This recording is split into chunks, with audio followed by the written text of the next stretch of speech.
So, one of those books that one of the main characters is making cringeworthy decisions, and it's not going to turn out well, but you just cannot stop reading.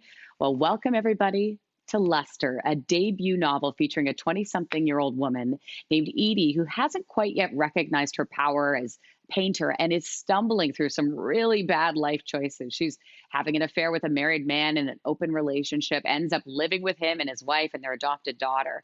So much is going on. It is a stunning debut from author Raven Leilani, who is joining us from Brooklyn, New York. Raven, so great to talk to you today. Congratulations. Thank you so much, and thank you for having me. It is so great to have you on the show. There's so much buzz around your debut novel. Debut novel. There's just so much buzz. Congratulations on that. What's it like kind of navigating this book tour during a pandemic? I'm guessing it's not sort of how you envisioned it to go. Right. I mean, it's completely surreal. I feel like there's no author or publisher who can anticipate the climate that you release a book into. And in this case, there was a lot that we couldn't anticipate. But it has been the response to the book has been just out of this world. It has been incredible. I feel really fortunate for that. So I want to talk about the main character, Edie. So when the book opens, she's in the middle of an affair with a married man. Tell me about Edie. Sure. I mean, when I came to the book, I knew I wanted to write. Edie is she's an aspiring artist, so she's full of wand and she's full of vinegar, but she also is in the middle of this open marriage.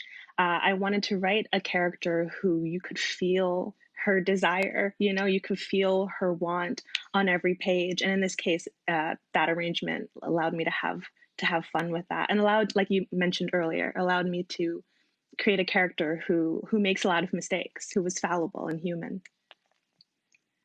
Yeah, and Edie is a Black woman navigating through predominantly white spaces at work, and she is conscious of making herself more palatable, in your words, or in the novel. Those are the words used, to her white peers. As a reader, we get insight into her headspace and really the mental exhaustion that goes into having to be aware at all times. What did you want Yeah, this book to say in terms of race when it comes to Edie? sure. I mean, I think the writing on the page is definitely, an extension of my own lived experience. And in this case, Edie is always kind of hyper aware of whichever performance is demanded of her, depending on the room that she's in. It's present in her romantic life, in her professional life. And as an artist, she has to be able to generate, right, from a place of rest, and a place of where herself is realized. But because she is a Black woman and situated at these two identities, creating art, living, it's complicated by that. So I wanted to speak to that. And it mentioned artist and her sort of recognition of saying that out loud, to say, I am an artist. And that drew parallels to Yes. your life in terms of just saying it out loud. Tell us about that. Sure. So, I mean, I do think that that is a moment in every person's life, no matter what you're making, if it's like a painting or if it's writing. When can you actually call yourself an artist? And I think it's really in the practice of the thing. And for me, there really was a direct line where, I had like a major thoracic surgery right before I came back to New York for my MFA. And, they make small talk with you before they wheel you into the surgery theater. And I think it was really truly just small talk. They asked me what I did. And it was one of the very first times that I could articulate, because I felt right up against the sort of intensity of that moment. Like I had to articulate it. That I was, at least in my case, a writer, and I wanted that for Mm. Edie, the character in the book. That moment that I think is crucial for any artist, of being able to say it out loud.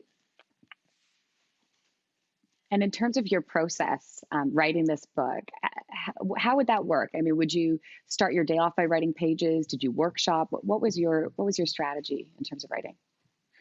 Sure. I mean, so this book and everything I've written even before this book, was often done after the 9 to 5.